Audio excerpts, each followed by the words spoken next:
with a new album and a new tour. It's our old buddies in Anvil. We got Lips and Robs. What's up, brothers? We're here, man. Feeling good, ready to rock.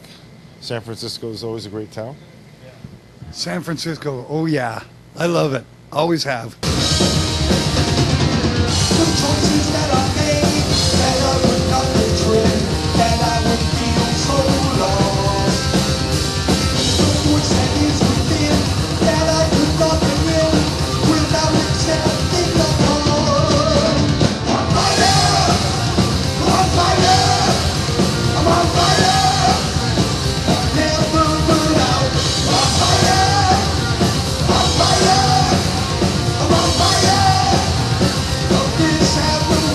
Steve-O from Jackass, he taught me how to spell Canada properly.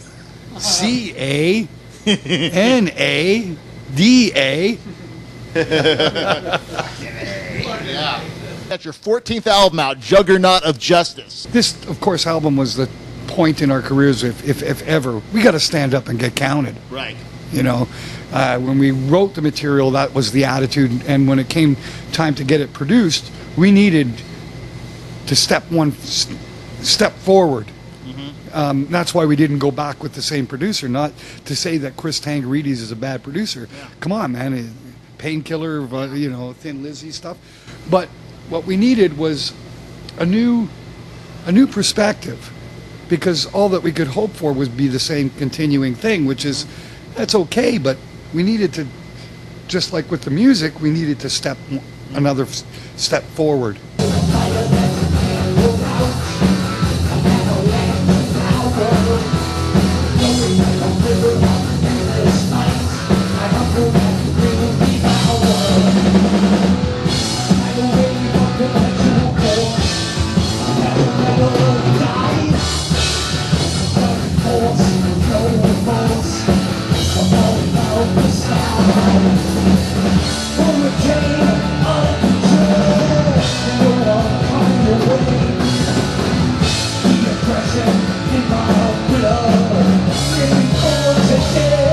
It's almost like it's your second album or something. Does it feel that way to you?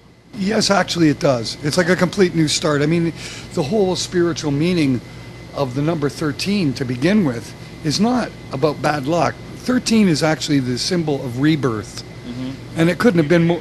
A new beginning. That's what it was. So 13 was like almost like a first album. Yeah.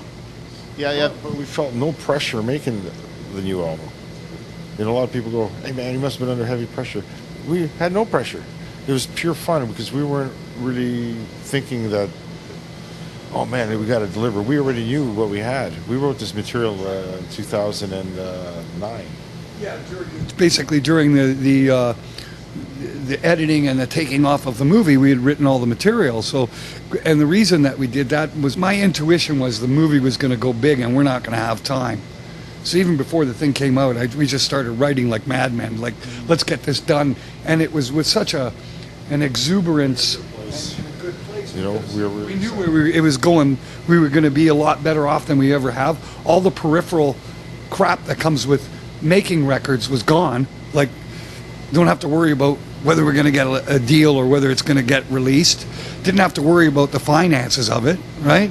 So that's the removal of what generally bogs any band down. It's like, let's just write, yeah, and without any inhibitions or pressure. It was like, let's just create the best fun and music that we ever have, and we did.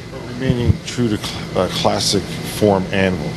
That was our mission, to be really who we are. And as you said earlier, we must have hit it right on the head.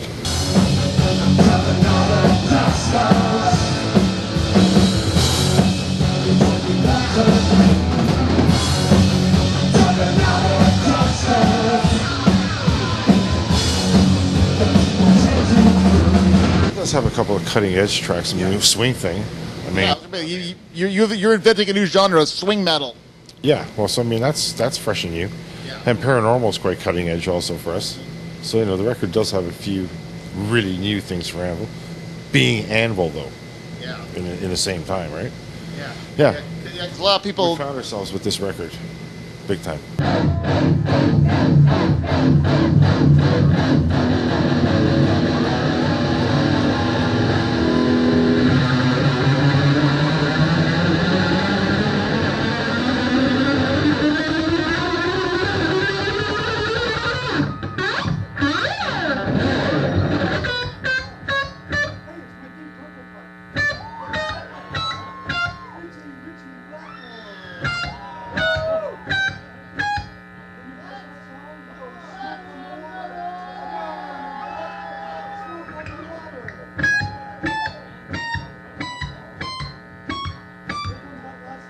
during the 90s, we went over the top with it.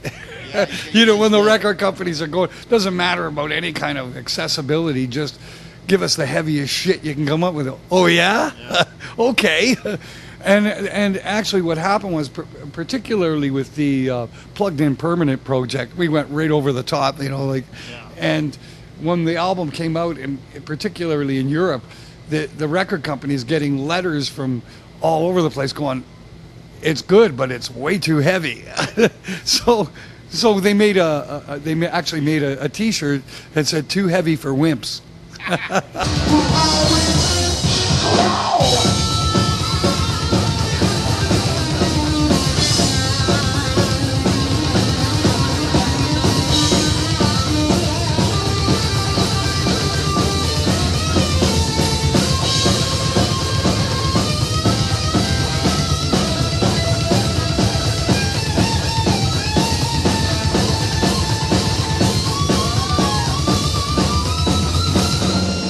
You know what's really interesting? The band Anvil's gotten a lot of its reputation from somewhat inventing speed metal, but the actual truth of it are the most well-known Anvil songs are not the speed metal songs.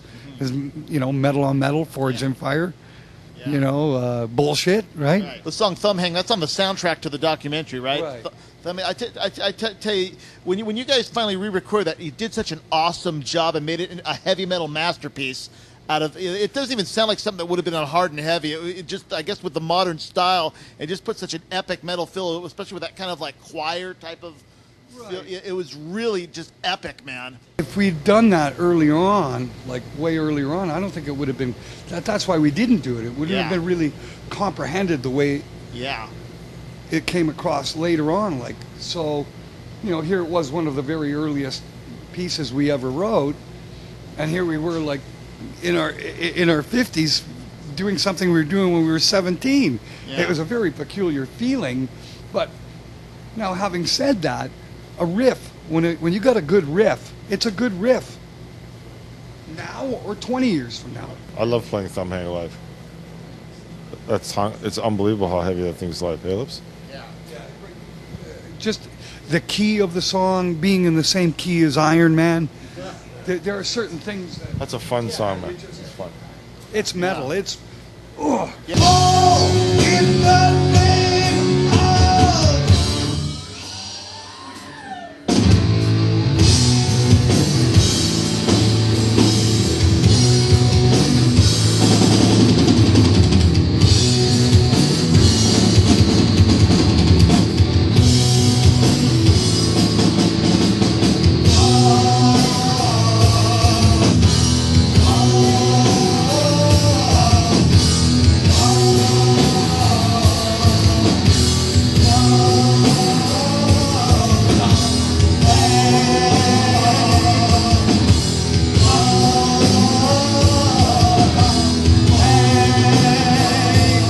It's like Robb always says, I'm never going to do another day job again for the rest of my life. Here, buddy. I hear you on that. Yeah, here too. Hopefully someday I can say that too.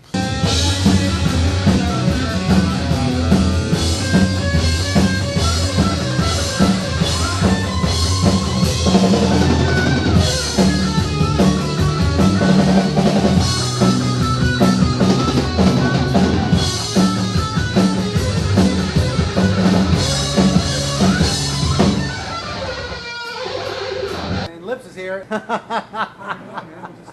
just finished work.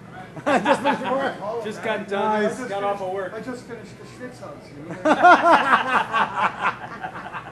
Well, it's time to sit down and have a cigar. Have a cigar. Come on, have a little nosh, you know. Yeah. I had myself some brisket before the. Where do you think I got my energy from? What's the matter with you? Yeah, the little crepe, like, yeah, what are you saying? Yeah. Yeah.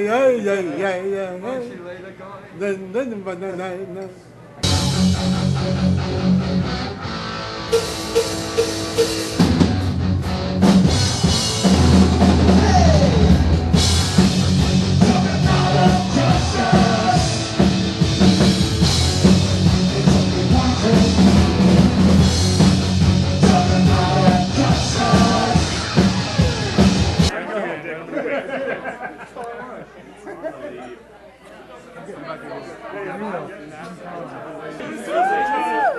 think of Anvil?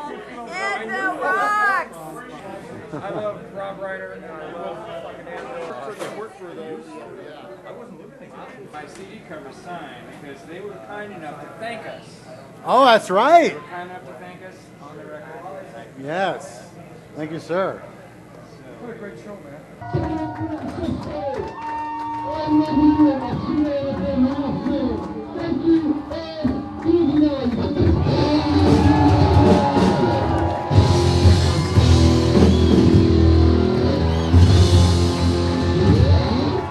We're ready to do it there, Danny.